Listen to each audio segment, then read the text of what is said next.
Saudi আরবে জন্ম নিচ্ছে কোরআনে বর্ণিত জাহান্নামের বৃক্ষ জাক্কুম গাছ। পবিত্র আল কোরআনে সূরা আল অকিয়ার 52 নম্বর আয়াতে বলা হয়েছে, এই গাছের ফল হবে জাহান্নামীদের খাদ্য, যা ভক্ষণ করলে পেটের মধ্যে ফুটতে থাকবে গরম উত্তপ্ত পানির মতো। প্রিয় দর্শক, পবিত্র কোরআন রিসার্চ করে এবার বিজ্ঞানীরা খোঁজ পেয়েছে জাহান্নামের সেই জাক্কুম গাছের। তথ্য বলছে মধ্যপ্রাচ্যের অনেক অঞ্চলেই এই বৃক্ষের দেখা মিলেছে। ইসলামিক স্কলাররা বলছে এই ফল জাহান্নামীদের জন্য হওয়ায় দুনিয়ায় এই ফলের অস্তিত্ব স্বাভাবিক নয়। প্রিয় দর্শক, আবারও কোরআনের সত্যতা প্রমাণিত হলো। অবশ্যই একবার আলহামদুলিল্লাহ বলে কমেন্ট করবেন এবং ভিডিওটি বেশি বেশি করে শেয়ার করে সকলকে দেখার সুযোগ করে দিবেন। আপনি যদি মুসলিম হয়ে থাকেন অবশ্যই ভিডিওটি সম্পূর্ণ দেখবেন, কারণ মুসলিমদের জন্য অত্যন্ত জরুরি জাক্কুম ফল সম্পর্কে জানা ও সতর্ক থাকা। জাক্কুম ফল জাহান্নামীদের জন্য কতটা ভয়ঙ্কর ভিডিওটি সম্পূর্ণ দেখলে বুঝতে পারবেন।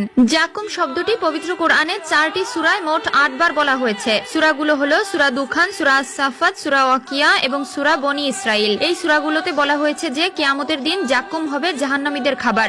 সূরা আস-সাফাতে আল্লাহ তাআলা বলেন, জাহান্নামীদের আপ্যায়নের জন্য কি জাক্কুম বৃক্ষ যথেষ্ট নয়? এই বৃক্ষ সীমালঙ্ঘনকারীদের জন্য সৃষ্টি করেছি পরীক্ষা স্বরূপ। এই ফল জাহান্নামের তলদেশ থেকে উৎপন্ন হয়। এই ফল দেখতে শয়তানের মাথার মতো। এই ফল সীমালঙ্ঘনকারীরা ভক্ষণ করবে এবং তাদের ক্ষুধা নিবারণ করবে। তাফসীরে এসেছে, এই খাবার পচে গলে যাওয়া অতিশয় দুর্গন্ধযুক্ত খাবার। গলিত পিতলের মতো স্বাদ আসবে, বরং তার চেয়ে আরো খারাপ। ফলগুলো তাদের শরীরে ও মুখে জ্বলন্ত অঙ্গার স্বরূপ হবে। জাক্কুম গাছ দেখতে কি ভয়াবহ আর বিভৎস। এই গাছ রয়েছে সৌদি আরবের তায়েফ অঞ্চলে। মক্কা থেকে 80 কিলোমিটার দূরে তায়েফ শহর। শহরটির চারদিকে শীতল পাহাড় দ্বারা বেষ্টিত। কয়েক বছর ধরে এই অঞ্চলে জাক্কুম গাছও সমৃদ্ধ হচ্ছে। এটি প্রচুর বড় বড় তীক্ষ্ণ কাঁটাযুক্ত একটি গাছ। পবিত্র কোরআনে সূরা আল অকিয়ার 52 নম্বর আয়াতে বলা হয়েছে, এই গাছের ফল হবে জাহান্নামবাসীদের জন্য খাদ্য স্বরূপ। এই খাবার মূলত জেনাকারী বা ব্যভিচারী নারী পুরুষদের খাওয়ানো হবে। আল্লাহ পাক আমাদের সকলকে জেনা ব্যভিচার থেকে হেফাজত করুক,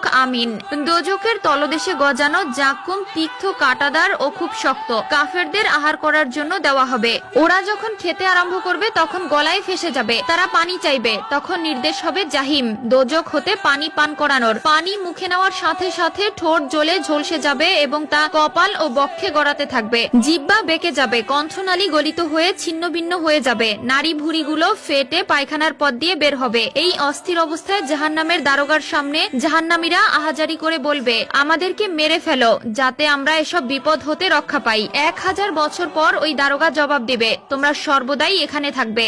এর 1000 বছর পর আল্লাহ তাআলার নিকট প্রার্থনা করবে, হে আল্লাহ, আমাদের প্রাণ নিয়ে নাও এবং তোমার রহমত দ্বারা এই আযাব হতে রক্ষা করো। 1000 বছর পর আল্লাহর দরবার হতে জবাব আসবে, খামোশ, আমার নিকট প্রার্থনা করবে না, তোমাদের